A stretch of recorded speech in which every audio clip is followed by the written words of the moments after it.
Good evening, everyone. Thank you so much for being here this evening at 9:30 on a Friday night. I promise your trust is warranted. My name is Andrew Roblyer. I am a producer and director based out of Houston, Texas. This trip to Indy is my first time in Indianapolis, first time in Indiana. Thank you so much for being such a welcoming community. It's wonderful to be here. We have two orders of business that I want to touch on before we start the show proper. And the first is I want to give these three fantastic actors behind me a chance to introduce themselves because they have agreed to be here tonight having no idea what scene they are about to do. So we'll start over on that side. Howdy, my name is Mason Absher, he, they pronouns, and I'm an educator here in the Indianapolis area in the theater discipline. Sarah Scarborough, I use she, her pronouns. I'm currently based in Nashville, but I spent my high school, college years in Indiana, so it's great to be back. Matt McKee, I'm local to Indy. Later this year, I will be directing a show of my own up in Lebanon at Center Stage Community Theater, a fun version of Pride and Prejudice. Wonderful, wonderful, wonderful. All right, so the second order of business is that, as I mentioned, they do not know what scene they are going to do, and that's because I need your help to select the scene for tonight. So I have prepared three texts, and tonight is our Shakespeare night. So all three of the text options are from the work of William Shakespeare. So I'm going to give you three descriptive words about each scene. That's all I'm going to tell you about each of the scenes is three descriptive words, and then I'm going to have you vote by sound of applause once you've heard all three options about which one you want to see. All right, so the first option here, your three words are secrets, madness, and confession.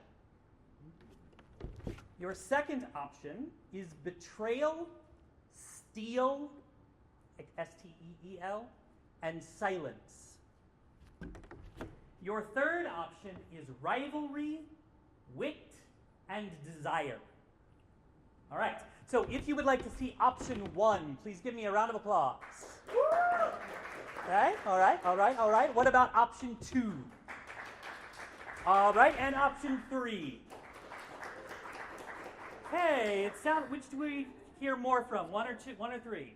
I heard more from one. All right, then that's what we're going to do, which is a scene from Macbeth. Oh. In particular, I am going to have you, gentlewoman, you read the doctor, you, Lady Macbeth herself. Oh. So I'm going to let the actors head off to the wings and look over their text for a moment while you and I have a little bit of a chat. So I want to tell you a little bit more about this show and why this show is happening. So I fell in love with theater when I was very young, at the age of 6. I was cast in a church musical called Journey to the Center of Christmas. It was, yes, correct. It was a Star Trek parody. Did not know that when I was 6 years old. And I was cast as the only adult character in the show, whose name was Professor J. Ingle Bell, a Christmasologist. I also happened to be the shortest child on stage. And that's when I learned in theater you can be anything. I loved theater so much growing up that if it went too long between performances, I would get this ache in my soul. And in college, I got to fall in love with theater all over again, this time from the perspective of directing. And I moved into directing not because I wanted control over the process, but because I wanted to be in a position to help support all of the amazing artists that collaborate to make something so incredible. And when I fall in love with something, my nerdy type A brain loves to learn everything that I can about it. And that's when I very quickly realized that in the American theater, there is no real path for directors. No real training, no map. Most directors learn to direct by doing it and hoping that we don't break something or someone along the way. Because here's the thing.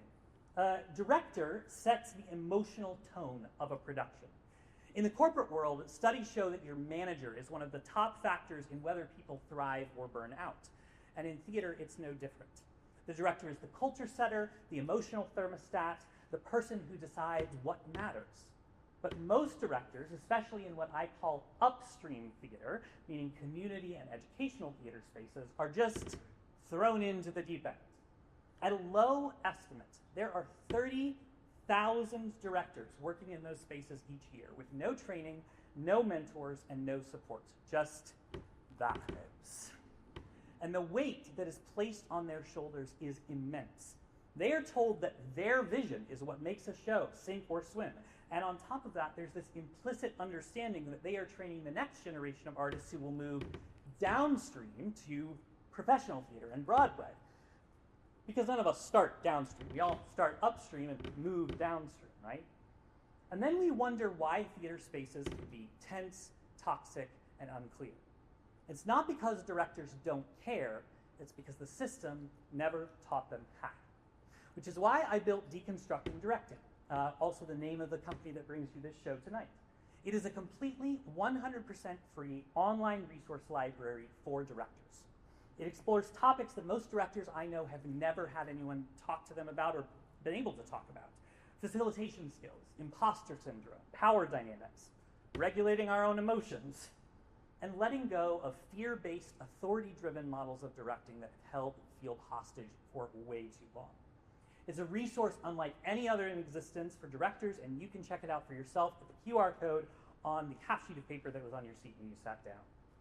Director's Cut, the show you're here to see, is my attempt to put at least some of that work into a performance. I know that the marketing makes this feel like a cool, edgy experiment, and it is, but it's also more than that. It's a peek behind the curtain into something that theater rarely shows us, how at least part of directing actually works. And it's my love letter to every director who's ever been thrown in and told to just figure it out. So tonight, I'm going to be building this scene from scratch with the help of these fantastic actors right in front of you. No prep, no second chances. You'll probably see me stumble, chase moments, make hard choices, not because I think I have all the answers, but because I believe that directing deserves to be seen, valued, and shared. Because when we support directors, when we give them the tools, the space to grow, we create better theater, safer rooms, stronger stories, braver choices, and that benefits all of us, on stage or off. So are you excited to see the show tonight? Yeah. Excellent, wonderful. All right, I'm going to invite our actors back on stage, and as they return to the stage, I'm going to shift this down so I'm not in people's way. We are going to start with a process that we would normally call a table read. Now, there is no table here today, so we're going to do this read-through on our feet. Now, the point of a table read, or an initial read-through, is to hear the text aloud for the first time. Because up until this point, most of us that are involved with the process, we might have heard bits and pieces during the audition, but we've mostly been reading it on the page. And it sounds different when you read something in your mind versus when you say it out loud. That's especially true with Shakespeare.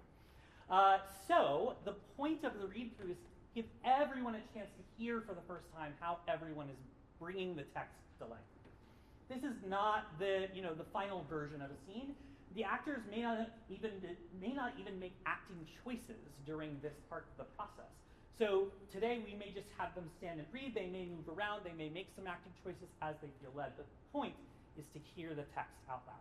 All right? But today I also want you to pay attention to this scene because this is the first time and only time we're going to see the whole scene until we see it put together at the end. And I want you to be able to kind of keep in your mind so you can compare and contrast.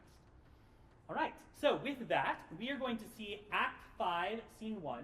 You do not need to play this as a woman, by the way. You can just play this as yourself, as your gender or gender you want to.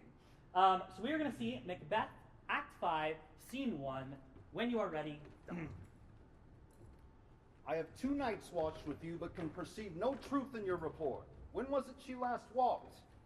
Since His Majesty went into the field, I have seen her rise from her bed, throw her nightgown upon her, unlock her closet, take forth her paper, fold it, write upon it, read it afterwards, seal it, and again return to bed.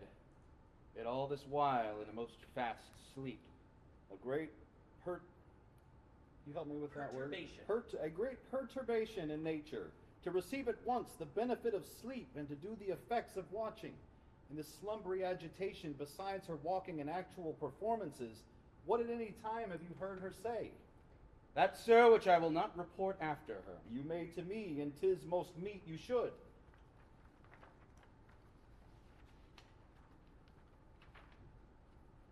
Neither to you, nor anyone having no witness to confirm my speech. Lo, you, here she comes. This is her very guise, upon my life fast asleep. Observe her, stand close. How came she by that light?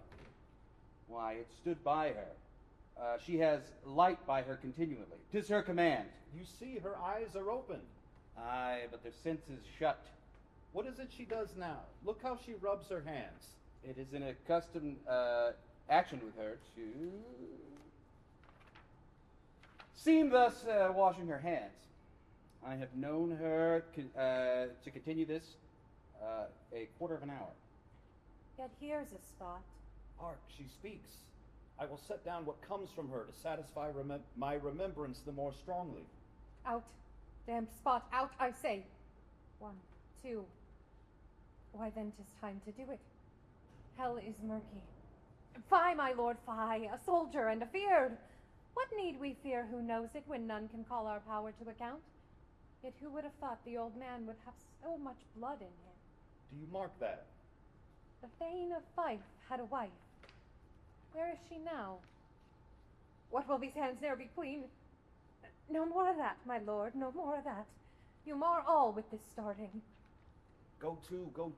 You have known what you should not. She has spoke what she should not, I am sure of that. Heaven knows what she has known. Here's the smell of blood still. All the perfumes of Arabia will not sweeten this little hand. Oh. What a sigh is there, the heart sorely charged. I would not have such a heart in my bosom for the dignity of the whole body. Well. Pray God it be so. This disease is beyond my practice. Yet I have known those which have walked in their sleep, who have died holily in their beds. Wash your hands. Put on your nightgown. Look not so pale. I tell you again, Banquo's buried. He cannot come out on's grave. Even so. To bed. There's knocking at the gate. Come. Give me your hand. What's done cannot be undone. To bed. Will she go now to bed? Directly. Foul whisperings are abroad. Unnatural deeds do breed unnatural troubles. Infected minds to their deaf pillows will discharge their secrets. More needs she the divine than the physician. God forgive us all. Look after her. Remove her from the means of all annoyance and still keep eyes upon her. So good night. My mind she has made it and amazed my sight. I think but dare not speak. Good night, good doctor. Excellent. Let's give them a round of applause. All right. Wonderful. So we're going to move on now to a portion of the process that we would call table work. Again, sans table tonight. But the point of table work is to make sure that we have a shared mental model for the show, that we understand what the story is that we're telling. We're all on the same page with what that story is and why we're telling that story. So we know from the text a few things, right? If we know the whole story from the play, then we might know more. But from the text itself, we know that she is somehow like in a trance or sleepwalking. Something has happened, right? And the two of you are there to watch it. You've brought the doctor, it sounds like, specifically for this purpose, to see what has been happening. So this is not the first time this has happened either, right? And we know that like there is something that you are seeing blood, you are seeing some sort of like apparition, and there's other mentions of things like Banquo and these other things. All right, excellent. So I'm going to ask a few questions, and I do this to invite the actors into the process. A lot of times there's this belief that the director is the one that comes in with the vision for the story, and everyone else's job is just to match what the director thinks. But one of the things that I like to do is I like to ask for other perspectives, because I'm only one person, right? And so I like to see what the actors are bringing in, what their immediate and initial perceptions of the story are. So how long has this been going on, do you think, that you've been like seeing her do this before you brought him? Well, let's see here. Well, this is not the first night this has happened, so I would say it's been at least 3 nights, probably. 3 nights, great, I love that. So the first time that it happened, how did you find out about it? Like, how did it happen? How did you like come to notice it, do you think? There's no right or wrong answer to this. Just kind of heart. She calls a lot of attention to what she's doing with the hand washing and the talking. Do you think you were the first person to see it, or was there maybe another servant or someone else that like got you, brought you there? Okay, so I could see this being a series of gossip that has gotten to me. Great. Additionally, there's a lot of weird stuff going on around the Macbeth kingdom at this point. So people are dying, so it's possible that I'm the only one who is like, all right, I'm gonna, everybody else is like, I hear this, and if I go any further with this, it might get me killed. And then I'm like, all right, well, let's see if, I got a little bravery here. Cool. I love the idea of like gossip being the initial kind of way that you found out about it. So you've seen it for 3 days, but maybe it's been going on even longer, right? Maybe it's been building, and so like to this point, right? You bringing someone else in, this doctor in particular, means that like it's gotten big enough that you need reinforcements, right? Okay, great. Do you think you or anyone else prior to this has like tried to interact with her in these moments, or tried to like engage with her, or have you just been hands off the whole time? I don't think there's a right or wrong answer. Well, again, I think this moment exists because this is the moment where enough bravery has bubbled up to go like, all right, let's see what's going on here. Love that. So there's maybe some like fear there, some worry, right? That bravery is in the face of fear. Excellent. Okay, we'll come back to that. For the doctor, so you are brought into this. What has he told you as someone who's involved with her as part of her staff, maybe? What do you think he's told you up to this point to get you here? What are you expecting to see when you arrive? I think going along with the theme of gossip, he's told me this is what all the servants are talking about, seeing. They're seeing sleepwalking, this trance. I need you to come check this out and see what's going on. But my first line, I'm skeptical. I haven't seen it yet. Yeah, great. So what do you, like, if you had to guess, and there again, no right or wrong answer, like, based on, say, I'm like, okay, you're a learned man, you're a doctor, right? He's telling you something is happening. And he's scared, right? There's fear there. If you're skeptical, what do you think is actually happening? Like, what do you think, like, yeah, he's worried, but you don't seem to be worried by what he says. So what do you think is actually happening when you first arrive?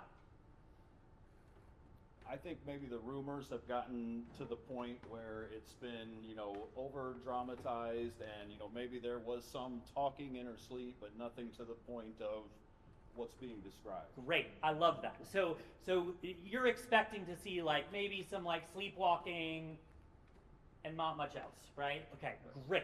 I think those are super helpful, specific details for the two of you.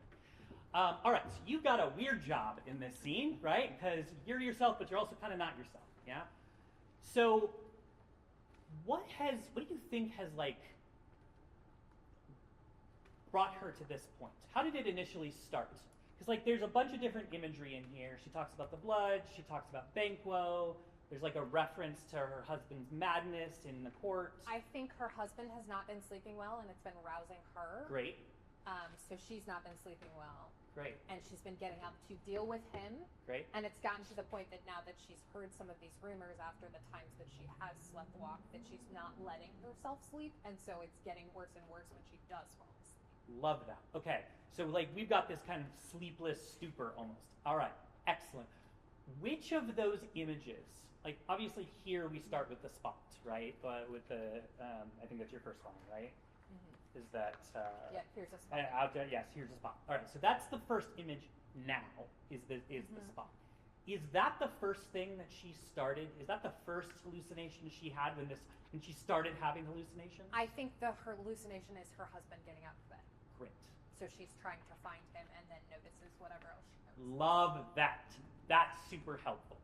So now we're going to think about staging. Right? We've done some initial work of kind of like the specifics around what's happening. We'll get into that more as we work through the lines. So as they were reading, one of the things that my directorial brain was starting to do was think about, okay, how are we going to position them in the space to tell this story, right? We have a small stage, not a lot of space. So how do we, they're watching ostensibly from some sort of distance or hiding a spot so that she can't see them, right? So we do have this nice open area over here. So I'm going to invite Sarah when we start, for you to start actually by the box office and actually kind of meander your way in and come up to the stage, right? And you can use the step, you can step up, you can, I know you're in a skirt, so you don't have to crawl, but you can if you want to. I have shorts on. Yeah. Okay, great. Whatever's most comfortable for you.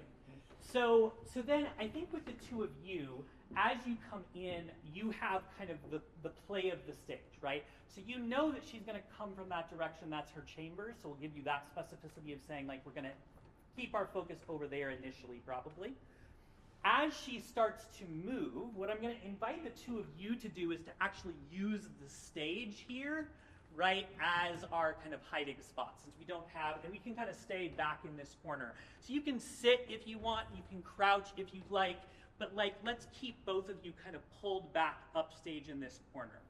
And that then leaves you a lot of room for you to hallucinate in the space, right, and to move as we decide we want to. Does that sound reasonable? All right, great. So let's start from the top. You can just breathe for a second because we're going to work on their bit before you come in. So let's have you all come in from stage left.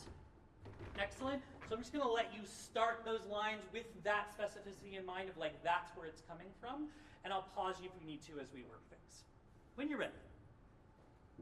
I have 2 nights watched with you, but can perceive no truth in your report. When was it she last walked? Since His Majesty went into the field, I have seen her rise from her bed, throw her nightgown upon her, unlock her closet, take forth paper, fold it, write upon it, read it, afterwards seal it, and again return to bed, yet all the while in a most fast sleep. Oh, I'm going to pause this right here. Yeah. So you have this list of things, right? It's not just one thing.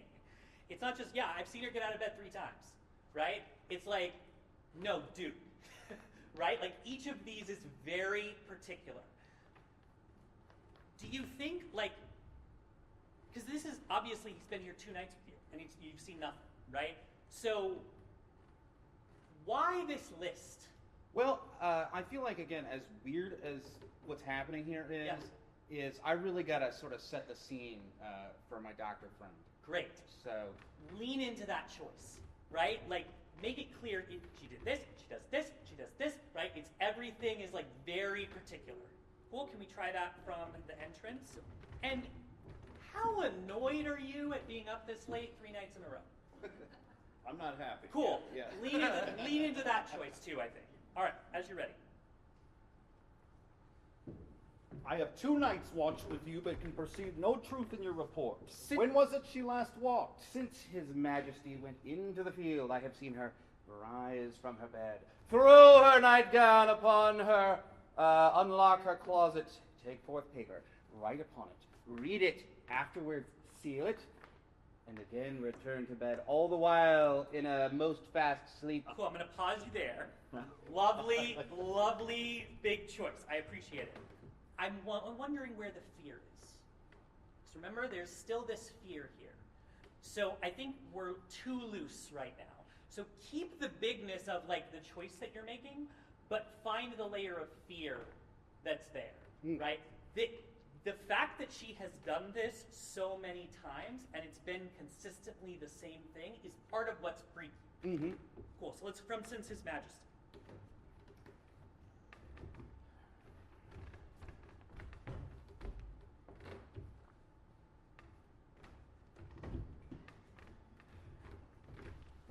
Nice, Matt. Thank you.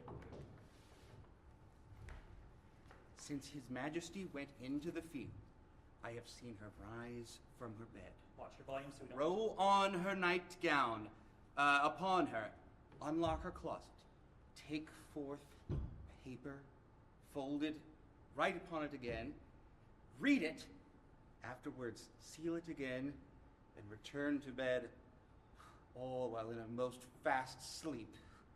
Great perturbation in nature to receive at once the benefit of sleep and do the effects of watching. In the slumbery agitation, besides her walking and other actual performances, what at any time have you heard her say? Cool. Hold there. So this first line, this first sentence, a great perturbation in nature to receive at once the benefits of sleep and to do the effects of watching. What are you saying there? If you were to put that in your own words today, what do you think he's saying? Basically, I feel like I'm calling him a liar. Like, you can't be asleep and be doing all this stuff that you say she's doing. I love that. So Yeah. let's lean into that choice. Okay. And that then, I think, makes the fact that you're asking for what she says really important, right? It's like, okay, yeah, she did a bunch of stuff, but what did she say? Okay. Right? Cool. From a great perturbation. A great perturbation in nature to receive at once the benefit of sleep and do the effects of watching. In the slumbery agitation, besides her walking and other actual performances, what at any time have you heard her say? That, sir, which I will not report after Watch her. for calling you Mason. Which I will not report after her. You may to me, and 'tis most meet you should.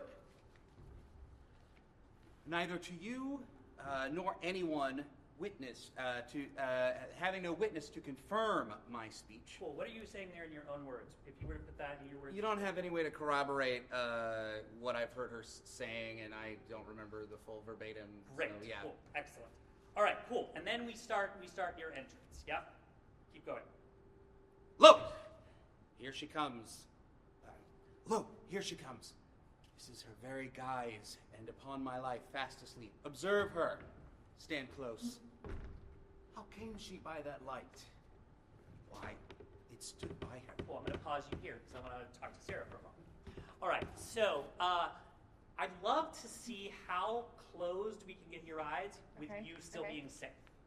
Okay. So I wonder if you still, I like the searching that's happening, but I wonder what happens if that searching, keep the physicality of it, but close the lids Okay. until you Yeah. can still see, right? Don't die. But see what happens there.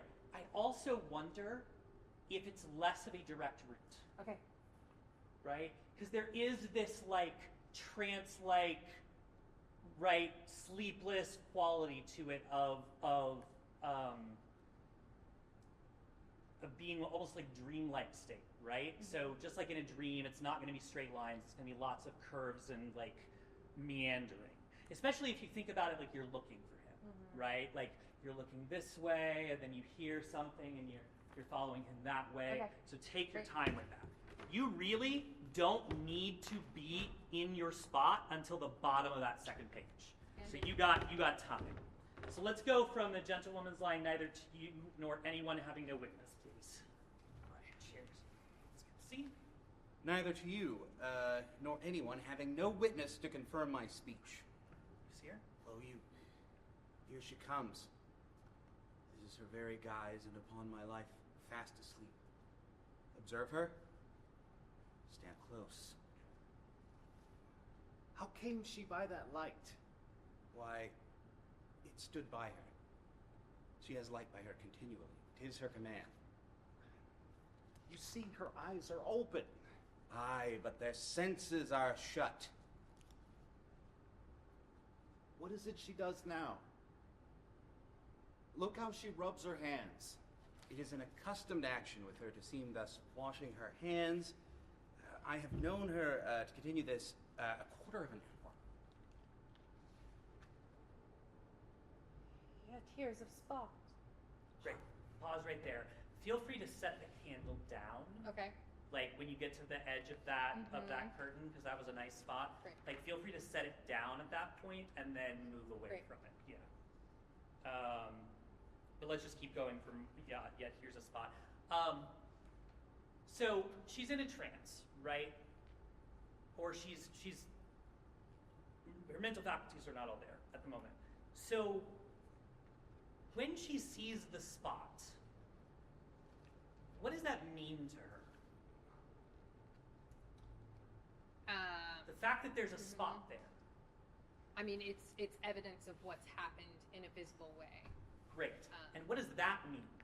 That there's evidence, visible evidence. That someone else will find it. Great. So I wonder if we can find that stakes, give that some stakes. So one of the things that, as a director, one of the things that I often pay a lot of attention to are the stakes of a scene. So the stakes are what's at stake, right? So for this character, the idea of being discovered as having killed King Duncan, which has allowed her husband to take the throne, right? This is terrifying for her, right? This idea that she could be caught. And so by saying up the stakes, it's with a shorthand for me to communicate with the actors and say, hey, let's find the thing that's making you nervous, right? And let's really lean into that. All right, excellent. Cool. Can we just go from the gentlewoman's line is an accustomed action with her?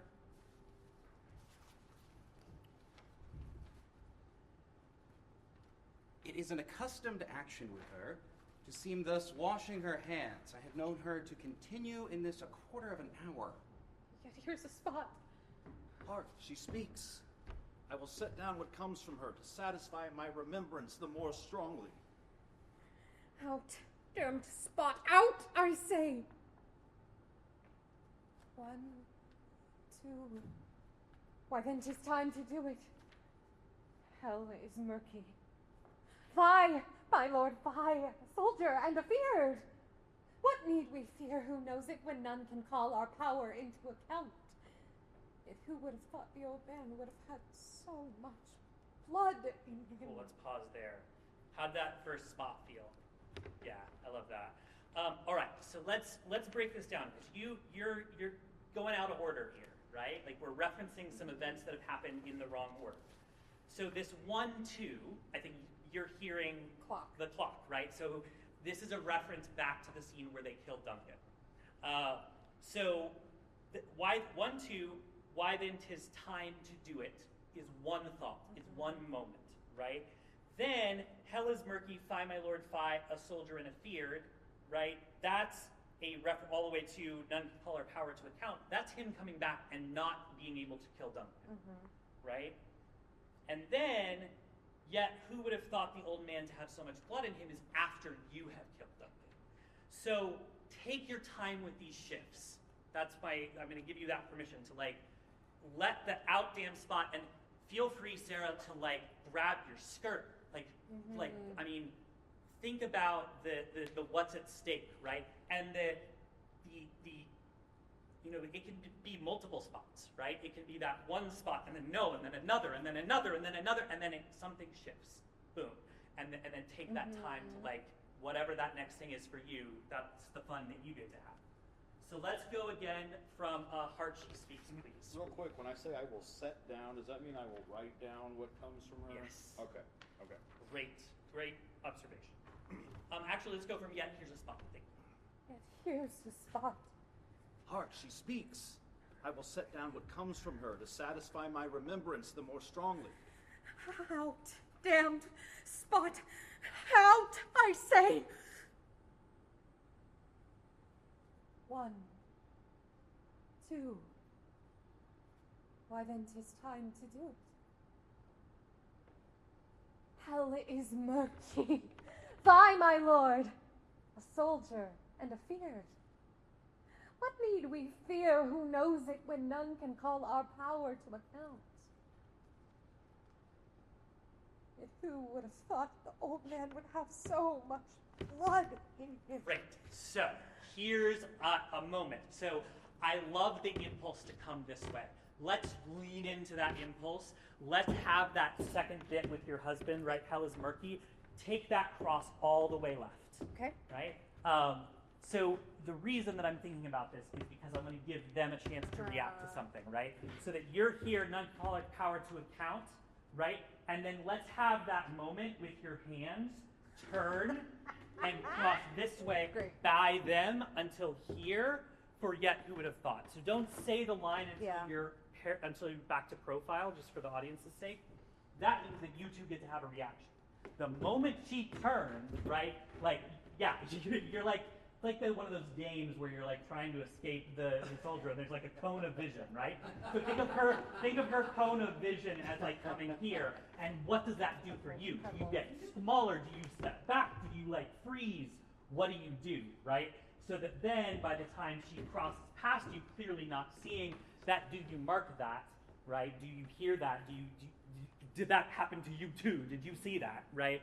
Is motivated not just by her line, but by the cross. Cool. Can we try that? Yes. Here's a spot again just to let you get into it, Sarah. Beautiful. Those ships are gorgeous, by the way. Yet here's a spot. Hark, she speaks. I will set down what comes from her to satisfy my remembrance the more longer. Out! Damned spot! Out! I say! 1, 2. Why then 'tis time to do it. Hell is murky. Fie, my lord. Fie, a soldier and a feared. What need we fear who knows it, when none can call our power into account?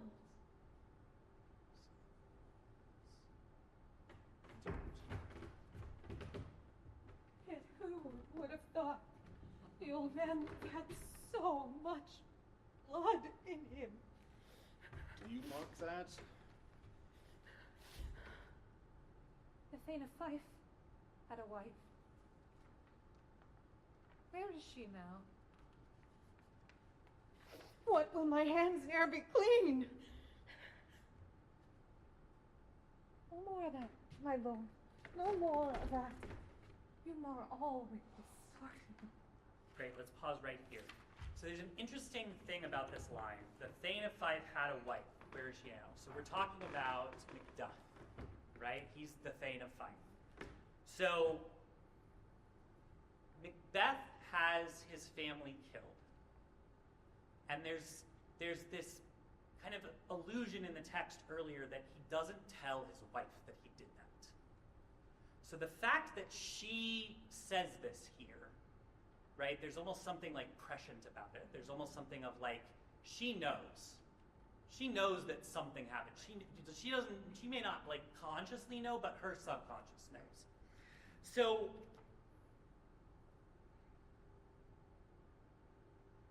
this where is she now question, if we think of her talking to herself in this moment, why is she asking herself that question? I think it's subconsciously being Macduff's wife being dead, and I am Macbeth's wife. Is that where I am going? Great. Let's lean into that choice, right? That where is she now? Like, that becomes a question of fear. Mm-hmm. That becomes a question of, like, I mean, and not just fear, but probably terror of, like, is he going to kill me too? So take your time with that turn with Thane of Fife, where is she now, right? And then that hands, right, pulls you out of that into that next bit. That last bit, no more of that, my lord, no more of that. This makes me think, and you can tell me if you disagree, but this makes me think of what you said about like the hallucination being him getting out of bed and trying to like put him back to bed, right? So I wonder if we do what you did, continue the cross, but now get low, and like really think about him laying right here, right? And like laying him down, tucking him back into bed with that, no more of that, you mar all with this starting. Okay. Yeah, let's see what that feels like. While we pause, two things. Doctor, so this is a moment that I thought that might be fun between the two of you. Because this thing where you're like, I will sit down, blah, blah, blah, blah. I don't know about you, but that feels real weird. So I'm wondering if you cue him, like, hark, she speaks, and you're like, write it down. And you're like, okay, fine, I'll write it down. Right? Oh, yeah, so that justifies that line a little more, that makes and sense, it gives you something to do here to like interact and be like, great. Right? Okay, I'll write it all down, right? Cool. So let's try from here's a spot with those changes.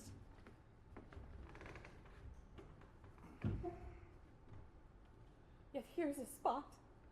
Hark, she speaks. I will set down what comes from her to satisfy my remembrance the more strongly. Out, damned spot, out, I say! 1, 2. Why then 'tis time to do it. Hell is murky. Fie, my lord, fie, a soldier and a fear. What need we fear, who knows it, when none can call our power to account? Take your time. Who would have thought the old man would have had so much blood in him? Do you mark that? Thane of Fife had a wife. Where is she now? What will these hands there be? Please. No more of that, my lord. No more of that. You are all with the starlight. Go to. You have known what you should not. She has spoke what she should not. I'm sure that. Heaven knows what she's known. Well, let's pause right here.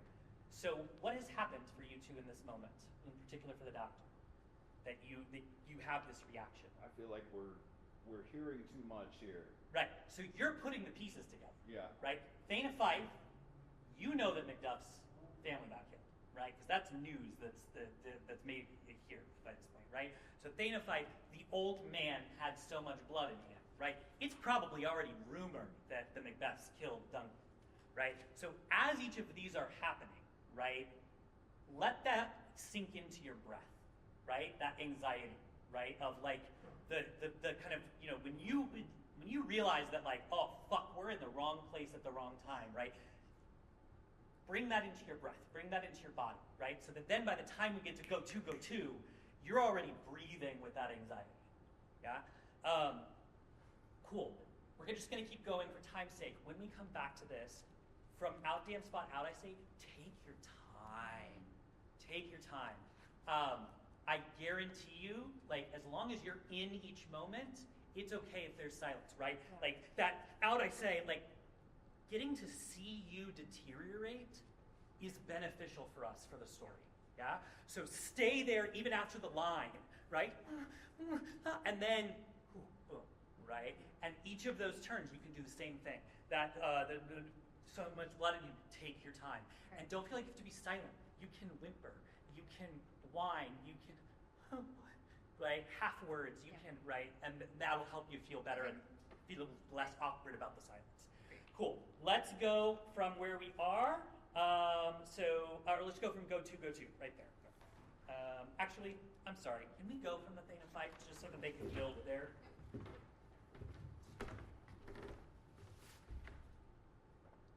The Thane of Fife had a wife. Where is she now? What will these hands there be? Please. No. No more of that, my lord. No more of that. You are all with this start. Go to. You have known what you should not. She has spoke what she should not. I'm sure of that. Heaven knows what she has seen. Let's keep going.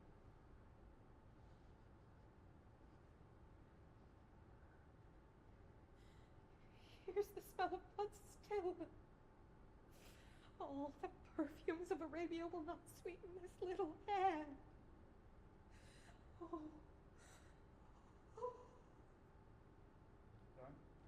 Sigh is there. The heart is fully charged. I would have such a heart in my bosom for the dignity of the whole body. Well. Pray be God.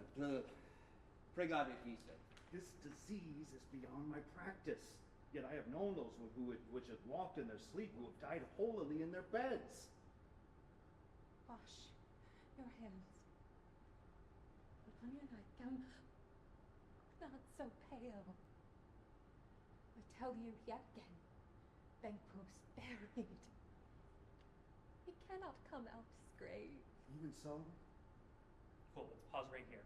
I know, like, love the tension that's happening. We gotta be careful of volume, right? We still want to be able to be heard. Excellent. I want to offer a different way into the smell. Yeah. Because I get the, like, you pulling up here makes sense. what if we keep our hands kind of here, like soothing him? We come down, and so that like maybe we're here and we're just like, caressing his hair, that kind of thing. And so then when we get to that line, we lean down to like give him a kiss, and then we smell it here instead of here. Yep. Then we don't cover our mouth as Yep. much, and we're coming that transition out of that moment on the bed. So this is another thing directorially, right, that a lot of times I'm thinking about, not because, the actors are doing a fantastic job, but I can see from the outside of the scene what's happening, right? And so I can identify these moments of opportunity, it's a good word for it, of opportunity to say, okay, great, this is a great instinct, the spelling is great, but we're losing diction, so how else can we tell that story in the same way? All right, cool. Let's go, yep, 4 more minutes. Excellent. So let's go from, here's the smell of blood still, right there.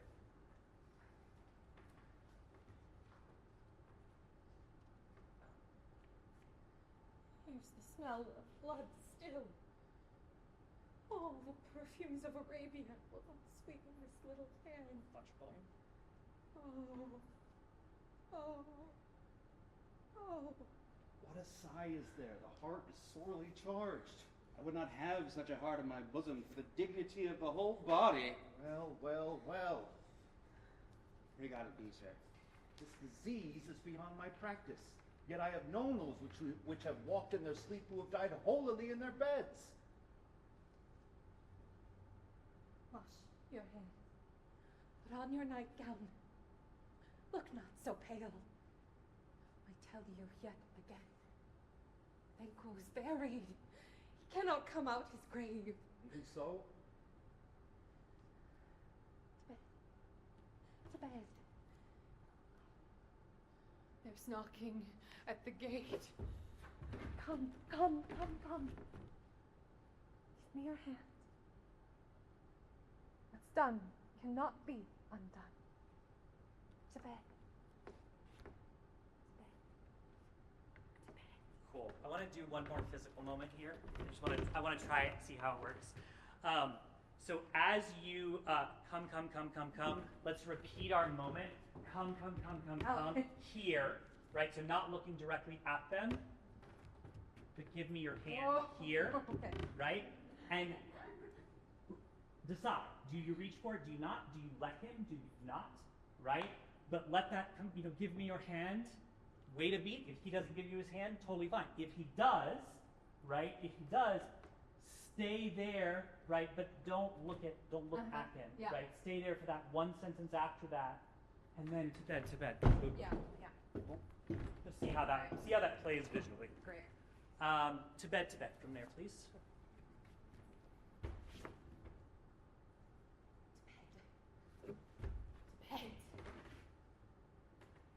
There's knocking at the gate. Come. Give me your hand.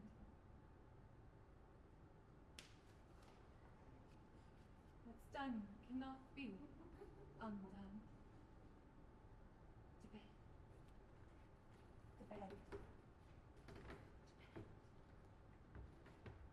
Going. Will she now go to bed? Directly. Cool. Follow her on stage for this. Yeah, excellent. Whisperings are abroad. Unnatural deeds do breed unnatural troubles. Infected minds to their deaf pillows will discharge their secrets. More needs she the divine than the physician. God forgive us all. Look after her. Remove from her the means of all annoyance and still keep eyes upon her. So good night.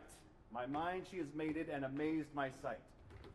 I think but dare not speak. Good night, good doctor.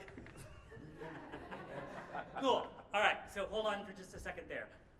So there's basically like 3 main points in this paragraph for you, I think. The first one is foul whisperings are abroad, right? So why say that in this moment to him or to yourself? I think just coming to the realization we've heard too much. We are putting the pieces together of what's happened here. Yeah, feel that in your body, the way you said that just now. Yeah. Do that, but just try saying foul whisperings are abroad instead. Foul whisperings are abroad. Good. So this next bit, right, unnatural deeds do breed unnatural troubles, right, is kind of an extension of the same thing. It's like, there's fucked up shit going on, so you're right, it makes sense that there's fucked up shit going on here, right? Then, this infected minds to their death pillows will discharge their secrets. What are you saying with that? You could put that in your own words. The guilty conscience is she has a guilty conscience. She's sort of subconsciously pouring this out. She did bad shit. Yeah. Right? Like that's really like what you're Yes. saying is you're saying like she must have done some really awful shit. Mm-hmm. And then you say she needs the divine more than physician. I think that's clear. But then you say, God forgive us all. Remember that you work for the Macbeths. You have sided with the Macbeths at this point, right? So that God forgive us all, there's stakes for you too.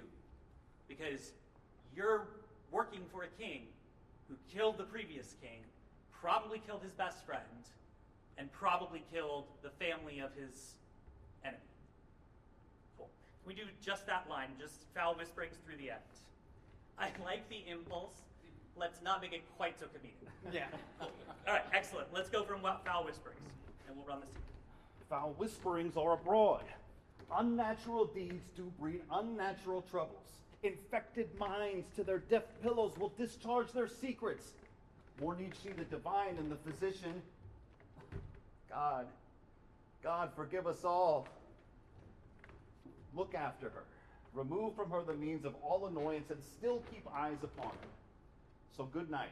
My mind she has mated and amazed my sight. I think but dare not speak. Good night, good doctor. Scene. Excellent. All right, let's run it from the top.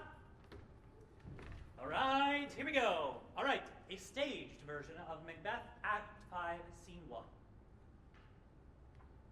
I have 2 nights watched with you, but can perceive no truth in your report. When was it she last walked?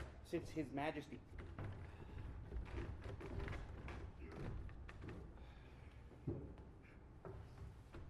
Since His Majesty went into the field, I have seen her rise from her bed, throw her nightgown upon her, unlock her closet, take forth paper, fold it, write upon it, read it, afterwards seal it, and again return to bed. All this while in a most fast sleep.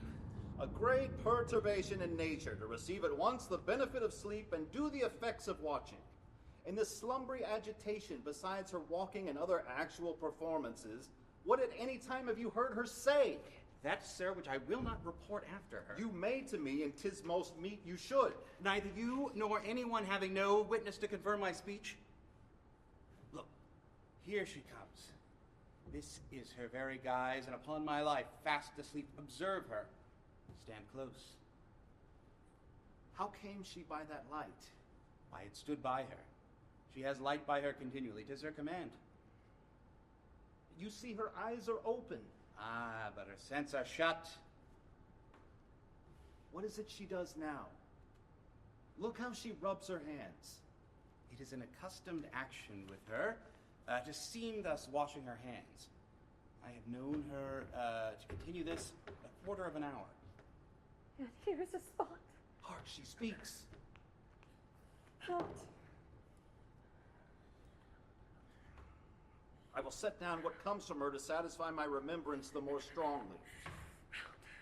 Out, damned spot, out, are you sick?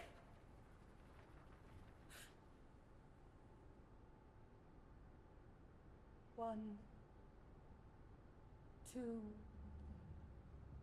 Why then, 'tis time to do it. Hell is murky. Fly, my lord, fly, a soldier and feared. What need we fear? Who knows it? But none can call our power into account.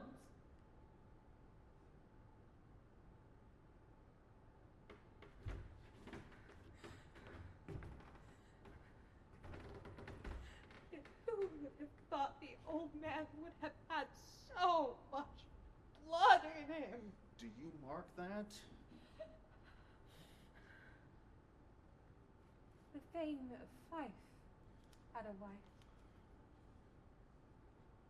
Where is she now?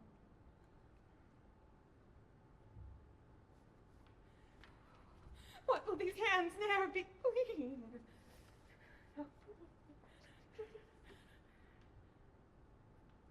No more of that, my lord. No more of that. You mar all with this startle. Go to. You should have known what you should not. She spoke what she had not. I'm sure of that. Heaven knows what she has seen.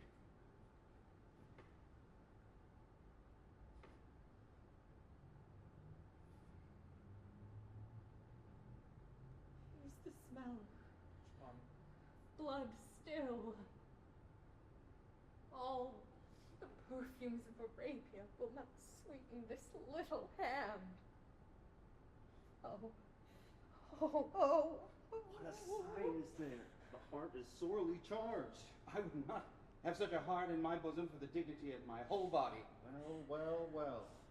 Pray God it be, sir. This disease is beyond my practice, yet I have known those which had walked in their sleep who have died holily in their beds.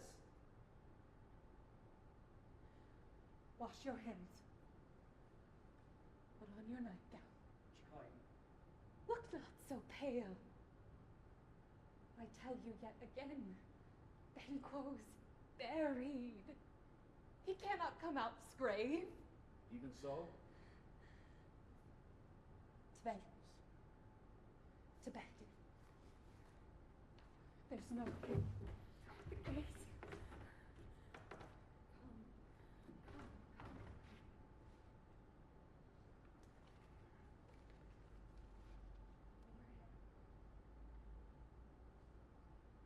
What's done cannot be undone.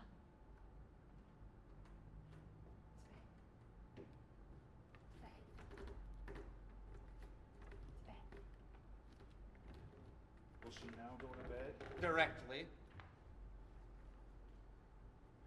Foul whisperings are abroad. Unnatural deeds do breed unnatural troubles. Infected minds to their deaf pillows will discharge their secrets. More needs she the divine than the physician. God help us all. Look after her. Remove from her the means of annoyance and still keep eyes upon her. So good night. My mind she has made it and amazed my sight. I think, but dare not speak. Good night, good doctor. Scene. Give them a round of applause. Derek, we'll take a bow. All three of you, take a bow. Hello there. Thank you so much for watching Director's Cut. I hope you enjoyed it. And if this glimpse into the directing process sparked something for you, whether you're a theater maker, educator, or just someone who loves live performance, there is so much more where this came from, because this isn't just a show, it's part of a much bigger movement that is rethinking what it means to direct theater and how we train, support, and value directors, especially in schools and community theaters, but throughout the industry. You can explore a growing library of free resources at deconstructingdirecting.com, designed especially for directors in those upstream spaces like schools and community theaters, both for themselves and to use as part of their directing curriculum. 100% free. And if you're part of a theater, school, or university that wants to rethink how you train directors, I also offer consulting, custom workshops, and can bring Director's Cut to you, performed with your actors for your audiences. We can package that with workshops on directing, acting, or producing, whatever fits your needs. And if you believe in this kind of work and want to help keep it going, consider supporting Deconstructing Directing on Patreon. Even a few bucks a month makes a real difference. Links to everything I just mentioned are below in the description. Thank you again for being here. I want to transform our field for the better, but I can't do it alone. So until we see each other again, I challenge us all to be recklessly kind.